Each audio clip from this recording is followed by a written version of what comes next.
Time of celebration of the Lord's birth this morning. I felt and believe that that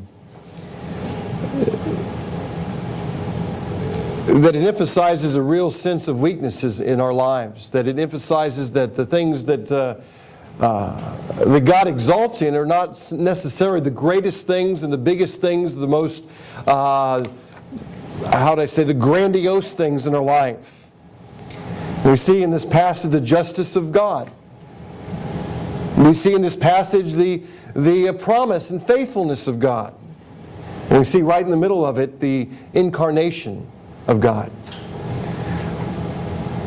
When I was growing up, and when I first became a believer, one of the things that led me to Christ was a combination of God's justice, that God was a just God, that He was a God that didn't overlook sin, that He just didn't say, well, it doesn't matter, just come on in, I'll just let anybody in. I had a guy in my dorm room that, probably the second, who knows when my life turned around completely, but it was around in 1984, and the guy came into my dorm room and he believed in what he called spiritual evolution. I had never heard of that before, and I just would go, But the Bible didn't say anything. The only thing I could say is the Bible doesn't say anything about it. The only thing the Bible says is there's a just God, and there's a gap between man and God. And that gap can only be filled by a God that comes and pays a price for His own people. And so as we celebrate Christmas this year, and in this passage specifically, there is a just God that is up, that is not just up there, that's all around, that rules and reigns over this earth. He lives within your heart, He lives within my heart. And one of the things that we want to look at this morning is that how do we come before a just God? Do we come in our own strength? Do we come saying, look at me, there's something in me that requires God to look at me a certain way? Or is it we come to God in weakness? Do we come to God saying, I don't have anything to give. I don't have anything to give you, Lord. I don't have anything to offer you.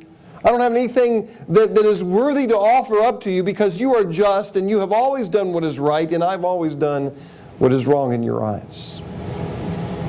You see, the Bible calls that sin.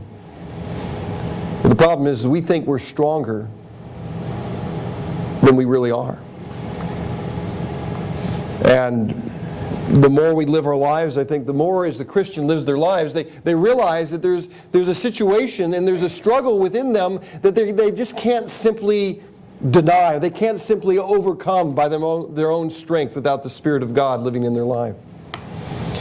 When we talk many times as Baptists about the filling of the Spirit, the ministry of the Spirit, but we really never rely completely and utterly on the Spirit's ministry in our life. And I think if you look at this passage, it's a passage, Micah was a prophet both to the nation of Israel, from Jerusalem and Judea. He was living down there in the time about 740, 8th century BC, before Christ came. And he was prophesying about the incarnation of Christ, the necessity of the Messiah that was to come, because Israel could not and would not obey its God. And so God was going to have to discipline the nation of Israel by pretty much wiping it out. But He gave them a promise about a coming Messiah. And this passage kind of is one of the passages that is quoted in the New Testament, specifically in Matthew chapter 2, about the Messiah. So this morning what I want us to get out of this is I want us to be able to realize that there's a just God and that we are weak people, and that the only way we can come to a just God is by the mercy of God's grace.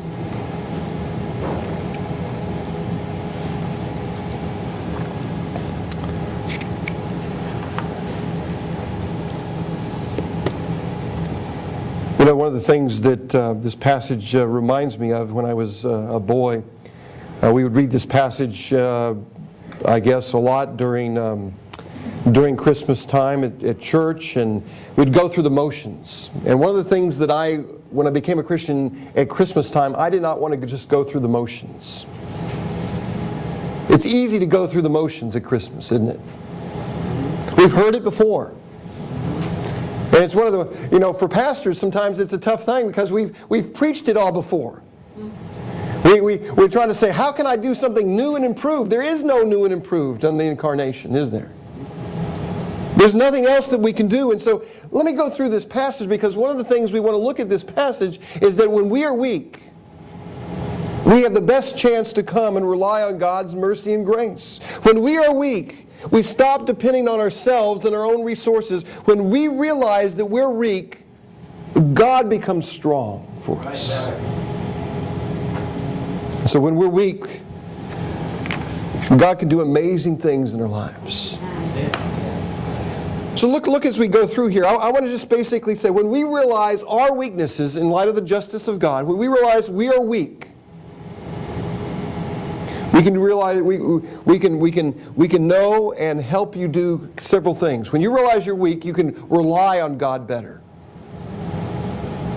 We give lip service to relying on God. And I find that in verses 1 and 2 that we tend to rely on God much better when we realize our weakness than when we think everything is going okay in our lives.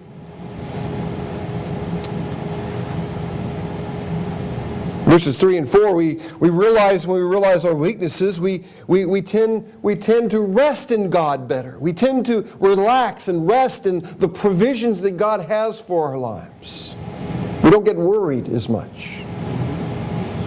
In verses 6 and 7, and when we realize our weaknesses, it helps us to have the peace of God in our lives. Right.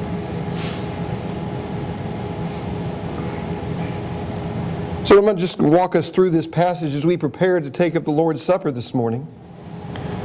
And he says in verse 5, the writer here is Micah. Now he is prophesying from the southern kingdom, but he's prophesying about not only the northern kingdom, but also Judah and Israel together.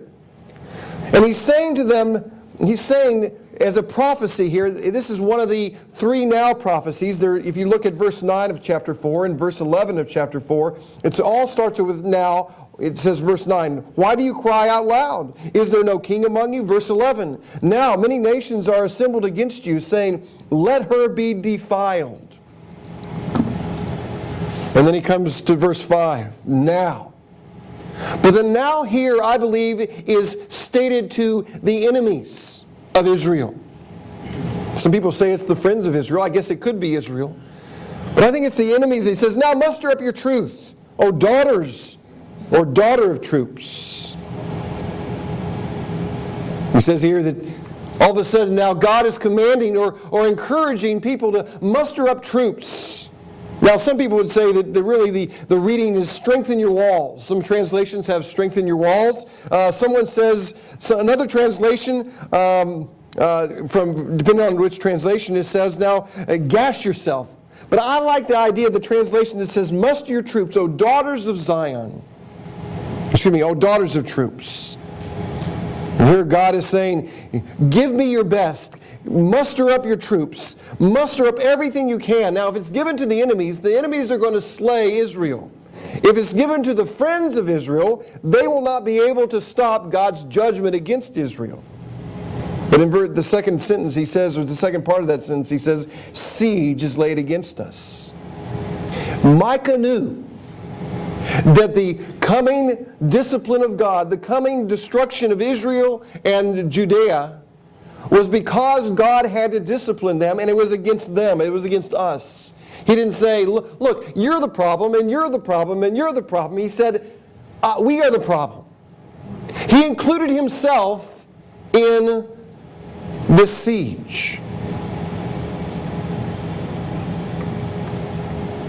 You see, some people see this siege is taking place in the destruction of Israel. Some people believe that it's really Nebuchadnezzar that's the king who's going to lay siege here, and it's done during the time of Zedekiah, the last king of Judah.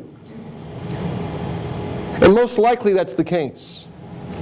It is a prophecy of saying that there's going to come a time when there's a siege that is successful that's going to be laid against the people of Israel, the people of Judah. And he says it's going to be with a heavy rod.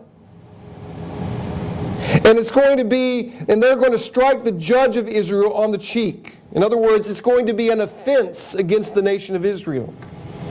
Now, some people think it's Christ they're talking about, that someone is striking. I don't think it is Christ, because he was never really struck on the cheeks. He was struck on the head. He was struck different places, but not on the cheek. And I think it's reference to the fall of Judea, the fall of Jerusalem here. And God is disciplining them, and he's telling them that, listen, all the things you've ever done, all the self-sufficient action you've ever done have to stop.